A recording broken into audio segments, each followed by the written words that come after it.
not that many people were interested in engineering also on that time. Ada berapa cewek? 4. Ouch. Wow.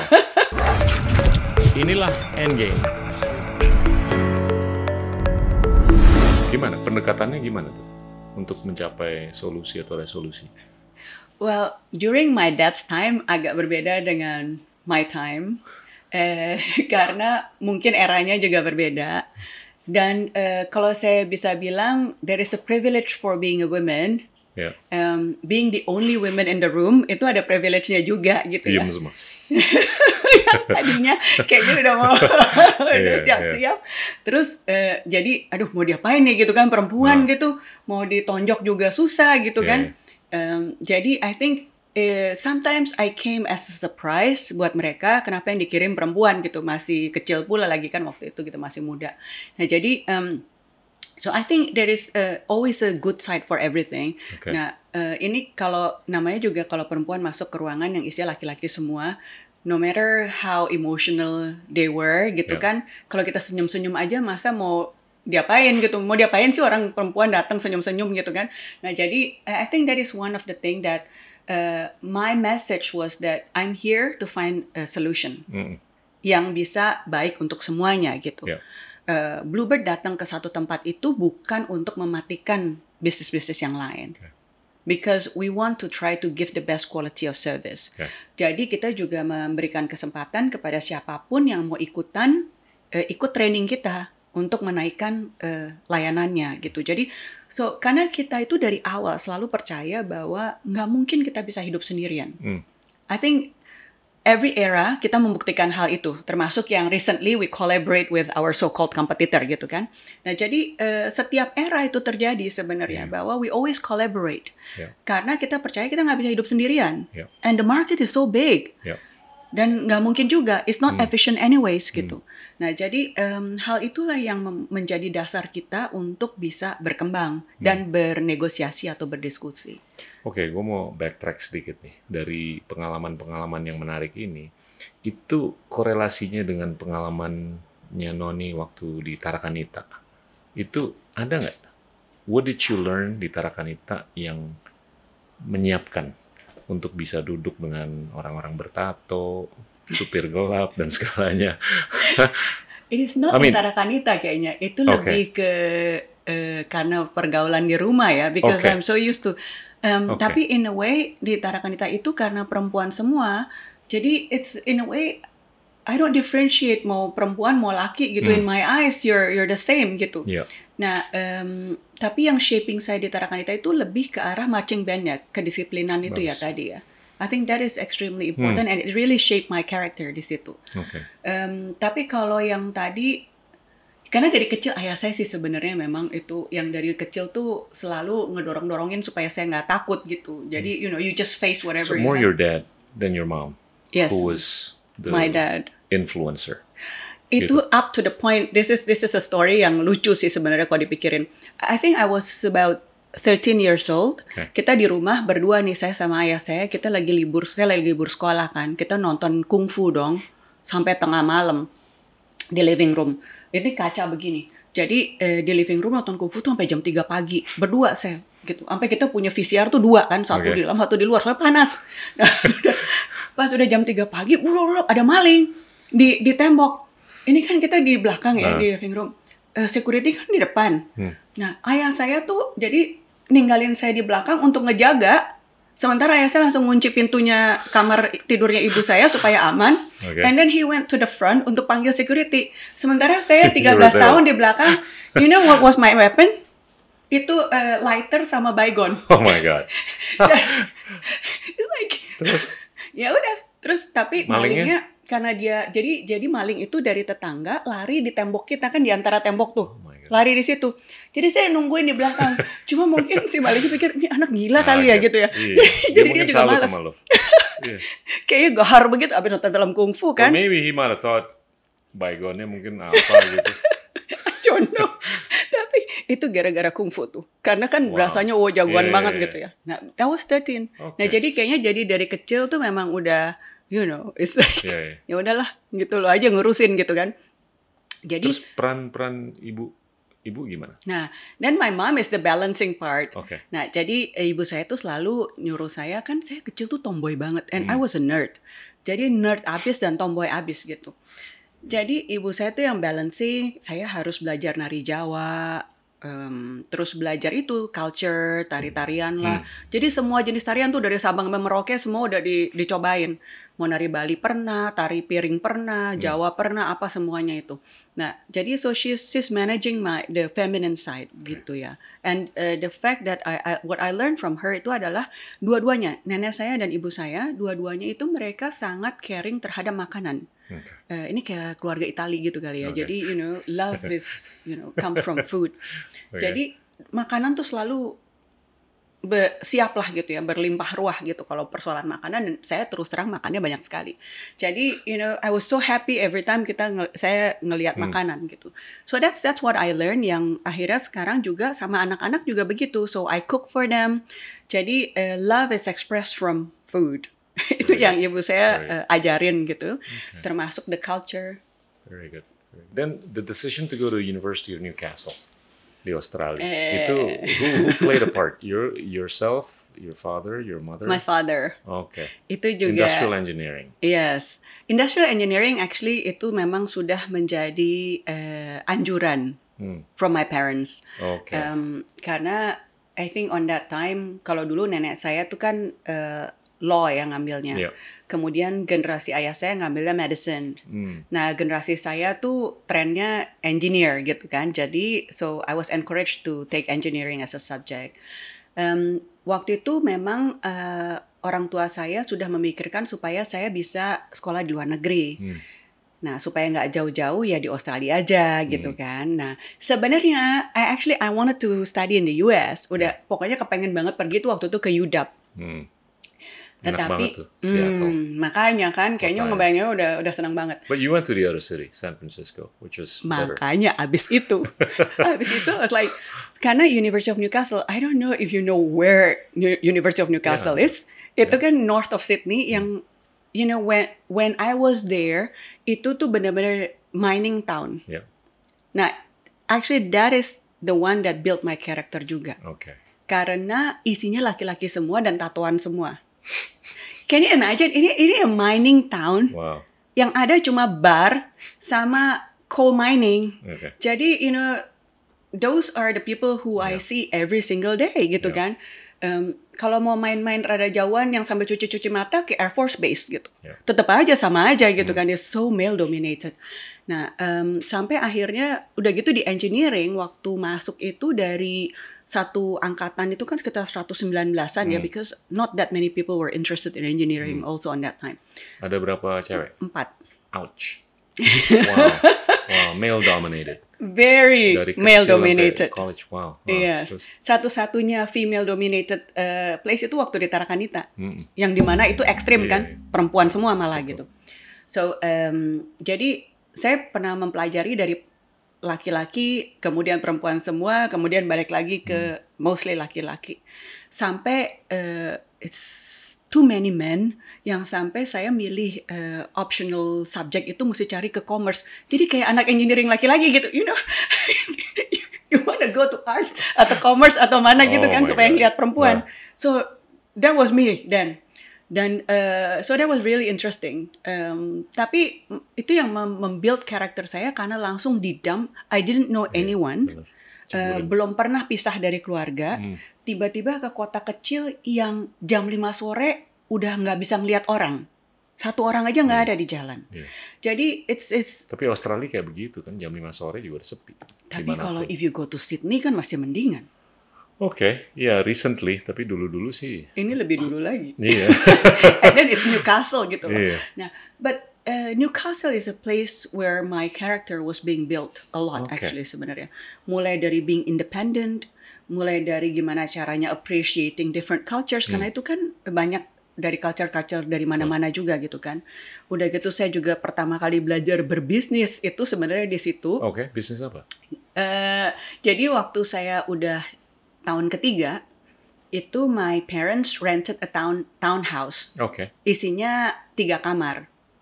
Nah, dari 3 kamar itu disewa-sewain lagi dong. Di sublease. Oh my God. So that was my first business. Okay. Termasuk living room. Disewain ke siapa? Orang Indonesia juga? Ada orang Indonesia, ada orang Hong Kong, pokoknya siapa aja gitu. Jadi 3 kamar itu diisi 6 orang. Sebelum Airbnb ya? Sebelum. We're talking about like 1990 gitu kan. Jadi itu di situ mulai belajar tuh gimana caranya jadi landlord gitu kan. Sampai ya pokoknya living room aja disewain juga gitu. Cuma of course harganya beda dengan yang punya kamar sendiri. So I learn a lot in Newcastle. I really learn a lot. Bagaimana juga menghadapi orang-orang, you know, I had no entertainment dan temennya laki-laki semua, yang ada kita perginya ke time zone dong. Kalau weekend gitu kan. Jadi time zone itu mainnya Daytona gitu. Jadi benar-benar yang racing. Kalau enggak yang pancing gitu. Nah, jadi benar-benar I was a complete tomboy. Sampai suatu-waktu juga, you know, pas lagi keluar dari time zone, ini sama ceritanya sama waktu habis nonton kungfu. Nah, ada rampok lagi. Ada enggak mobil lewat tuh isinya, you know, like they're being racist lah gitu kan. Udah gitu kan teman saya tahu teman saya laki-laki semua dan banyak. Tapi yang keluar duluan kan saya kan. Terus udah gitu di racistin begitu, saya kejar mobilnya. Saya kejar dan mereka kabur lagi. Itu si anak-anak laki itu. Jadi benar-benar kayak yang dengerin ini nanti deh, mereka bakal mikir don't mess with her. Nah, kayaknya emang gila aja gitu ya waktu dulu. Kayak, you know, it's like kebanyakan nonton kungfu movie gitu in a way. So I guess that's one of the really interesting drama yang biasanya nggak banyak keluar di cerita-cerita. Any pitfalls waktu college? Of course, banyak banget. Waktu tahun pertama, I mentioned nggak kenal siapa-siapa, pertama kali keluar negeri, and then TOEFL pas-pasan gitu kan, orang nggak pernah terekspos terhadap bahasa Inggris selain belajar di sekolah. Nah, dari situ begitu nyampe Australia, ini orang ngomong apa nggak ngerti sama sekali. You know, benar-benar saya, you know, I really couldn't understand what they're saying. Yang sampai sampai ditanya, kan ketemu orang, how are you gitu kan. Saya pikir ditanya how old are you. Jadi setiap kali orang nanya how are you, saya jawabnya, wah I'm 18 gitu. Kayaknya orang gila kali ya gitu.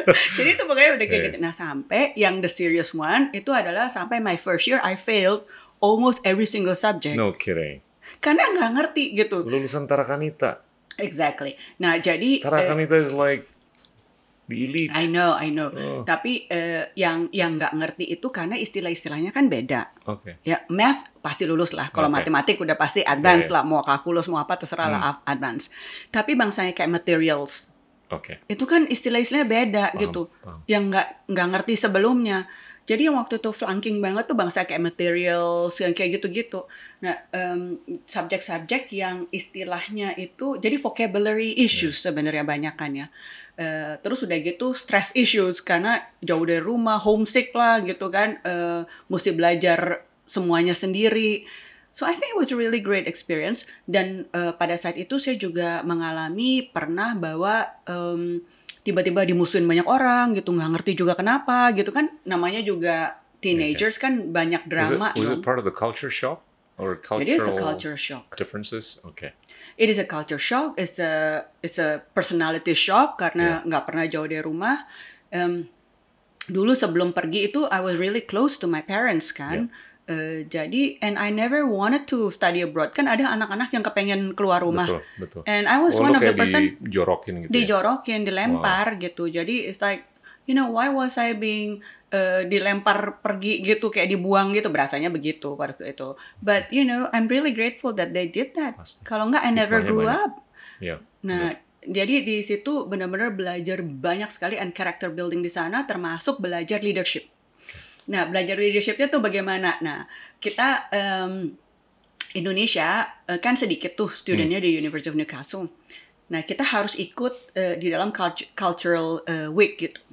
Nah, saya pikir, wah gimana nih? What is my skill? Oh, I know the dances, Indonesian dances. Tapi laki semua isinya.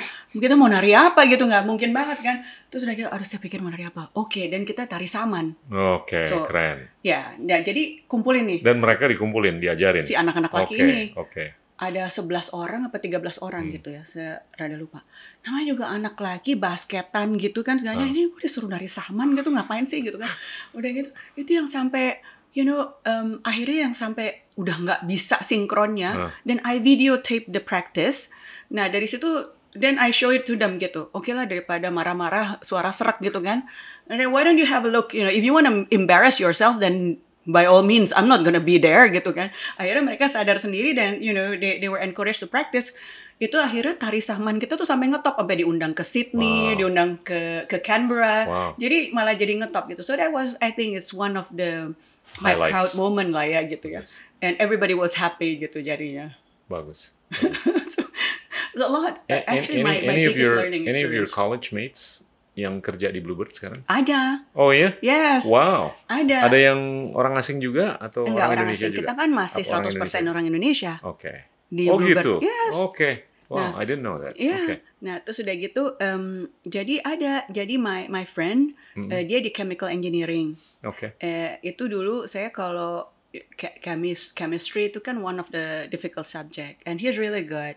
Nah, jadi saya suka kalau udah misalnya 5 hari sebelum ujian, then I would go over to his house.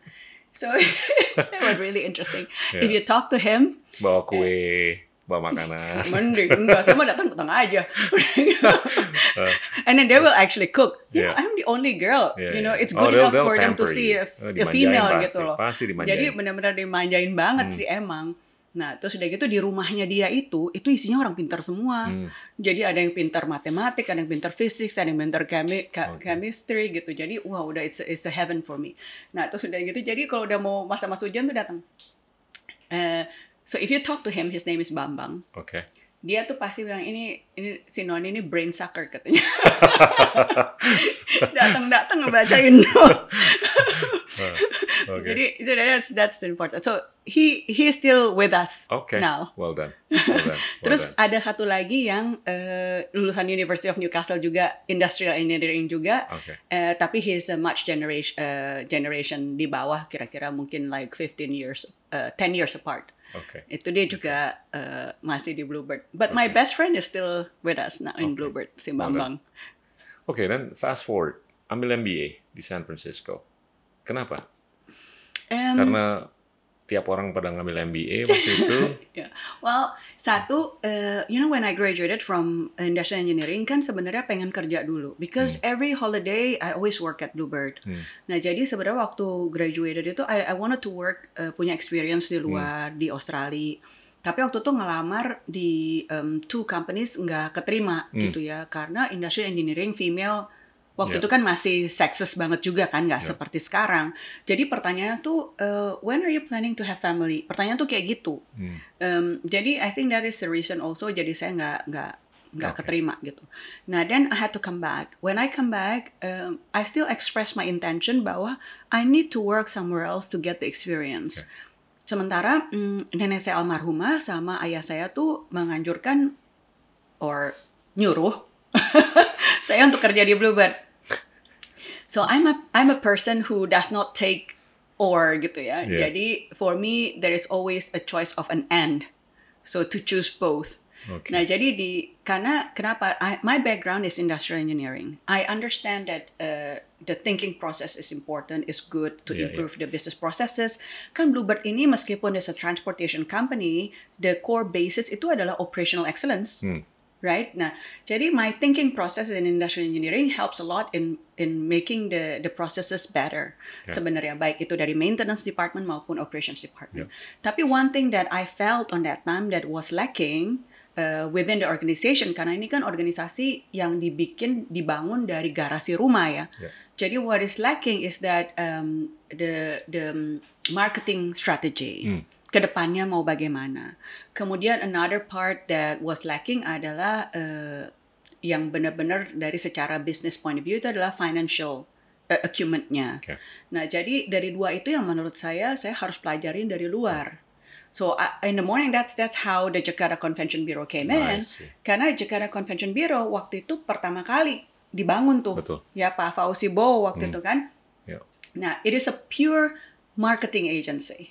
Untuk memarket memarket Jakarta untuk MICE destination, right?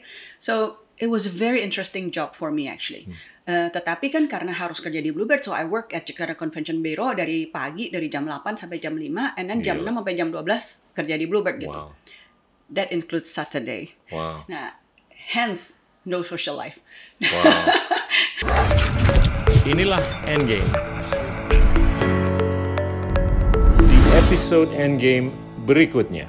Siapapun yang mau mempelajari mengenai EV, come to us. Then we want to be able to collaborate gitu. Karena at the end of the day, kita nggak akan bisa memberikan significant impact kalau hanya Bluebird.